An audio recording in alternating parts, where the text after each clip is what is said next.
Okay, today it's going to be pretty mellow, and we're just going to talk about a production thing that I like to do sometimes. All right, so the basic idea is that sometimes, depending on the song and the emotion of the song, especially, I like to add something like a backing vocal that is either a whisper or like a drunk vocal or something that's kind of silly and affected or weird and spooky and affected.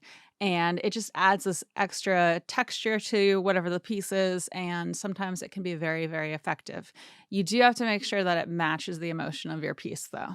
So I've seen this done before, and I've done this before in things like rock songs where it's got kind of like a wild energy and you do like a drunk vocal. I've seen this done to add creepiness to like sad and spooky songs. The example that I'm going to use today is a beat that I made for my Clans and Imes project with Evan Diamond. And so I'll have a link to that in the description below. Shameless self-promotion.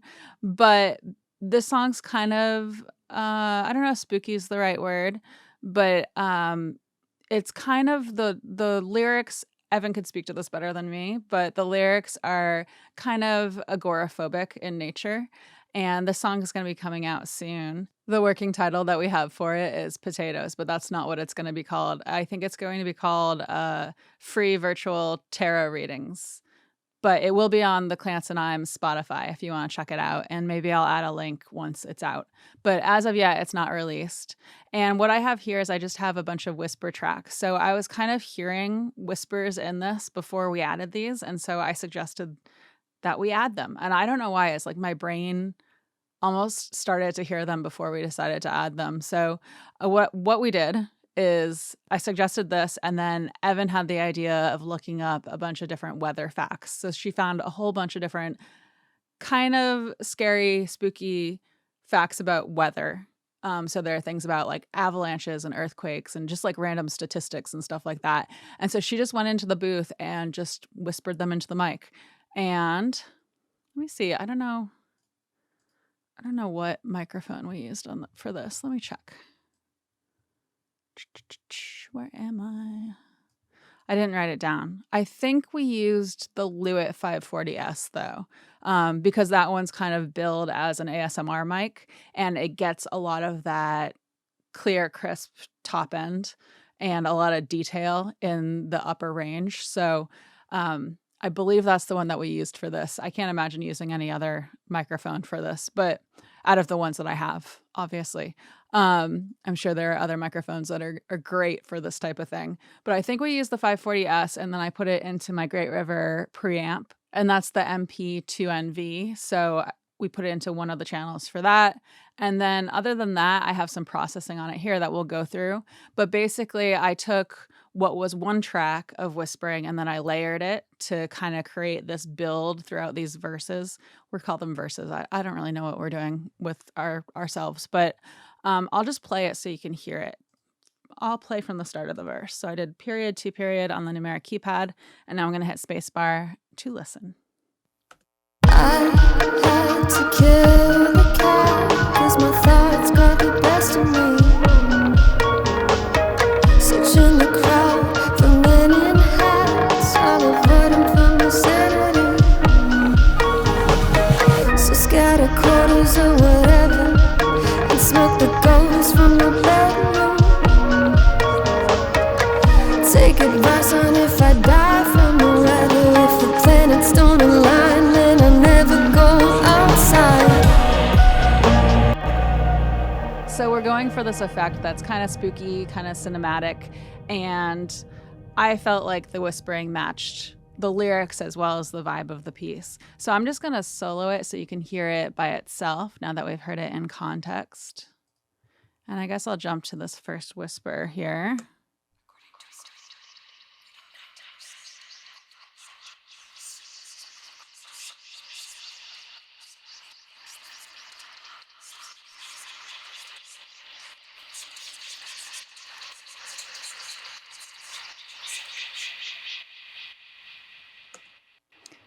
So that's how it sounds. And let me take off all the effects here. I'm just going to have to remember that the pan mans here were bypassed already. to a study, 90% of avalanche fatality on the surface of the ocean is not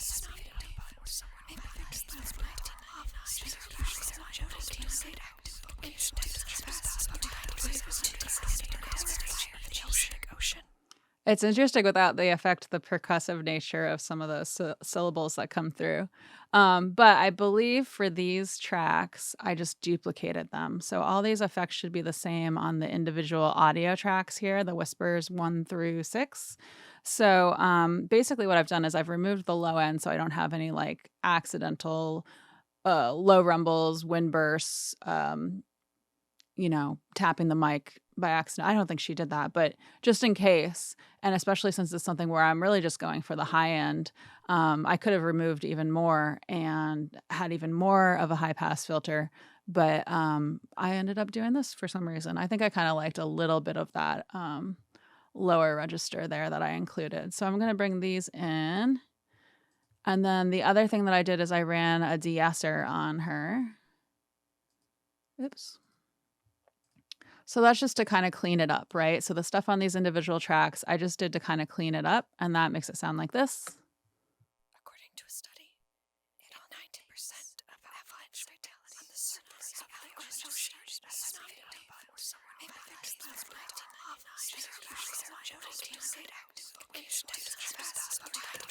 So hear how it took out a lot of that like low percussive effect. So it's not going to be as distracting in the low end now. And then what I did is I added, what did I add? I forget what I added. So I filtered it even more, right? So now I'm just getting this range of frequencies here. And then I added distortion. So I did soft clip. Oh, that's interesting. A lot of times I choose tube or tape here, but I chose soft clip for whatever reason. I trimmed it a little and then I turned these up a little bit to get some distortion, just some subtle distortion, I believe. And then I added Valhalla vintage verb. My favorite. I use this way too often. And I'm usually adjusting. I start with this preset a lot. And then what I do is I often turn this to the 70s because I kind of like, I like more of that analog type of feel, right? Where it's not as harsh in the high frequencies. But then what I do is I cut my reverb a ton. So I'll cut the low and the high. And then, depending how I'm feeling, if I want it more cinematic, I crank this up. If I want it to be a little more maybe normal, I don't know, then I turn it down. But it depends on how much actual verb you want, how long you want that to go for. And then a lot of times I will adjust this pre-delay based on the tempo of the song, but I didn't do it in this case. And I turned the mix on to 52%. So we're hearing a little bit of that clean signal and a little bit of that reverb. And then I have a delay. I really love the H delay. It's a lot of fun. And then, so that's just to add a delay that's kind of has a lot of character to it. That's when I reach for the H delay, is when I want a delay that has a ton of character to it. That's what I've been doing at any rate. And then I added the MV2. I've been abusing this thing a ton, to even out dynamics, bring things, all the detail up, right? And then have it that way. And then what I did is I brought in compression, and it looks like I am compressing this. This is sidechain compression to the kick bus. So whenever the kick goes in, this is going to duck. So that's that. And then the other thing that I did is I automated the volume here for these. So they're starting out quieter in each verse, and then they get louder. So you can see that here, and then it happens in a different way in the last verse to make it a little more dramatic for that final verse. So I'm going to hit play so you can hear that.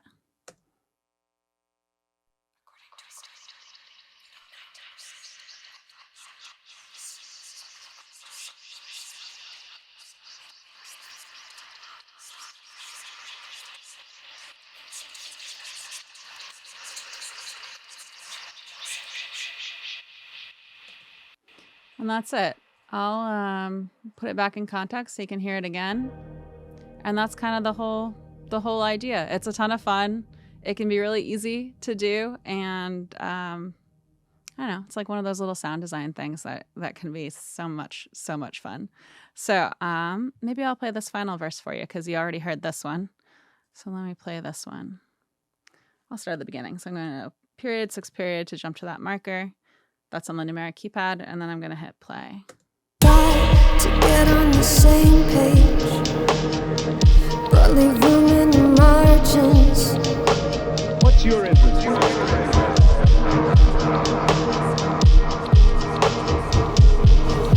I don't know. I think I'm losing my cool. They wanna no. If the planets don't align, I can never go outside. So yeah, that's it. That's actually what we were calling the bridge. So I like to make the bridge weirder and more different, right? So that's probably why I made this very different with automation than over here. But that's the whole idea. I hope you like the idea. Let me know what you think of this idea in the comments below. As always, like, comment, subscribe, hit the notification bell. I'd appreciate all of that stuff. I have a Patreon, so it's patreon.com/CatoNoise. My Patreon patrons get access to early release videos. There's a Discord server that we're all hanging out on. There's an audio engineering book club on the Discord server. And there is some additional content on my website for my Patreon patrons as well. So check that out if you feel so inclined. And other than that, I come out with new videos every Wednesday, and thanks so much for hanging out. Okay. I know this isn't anything all that special or revolutionary, but it's one of those things that I find to be really, really, really fun. So that's why I wanted to share it, because I like it.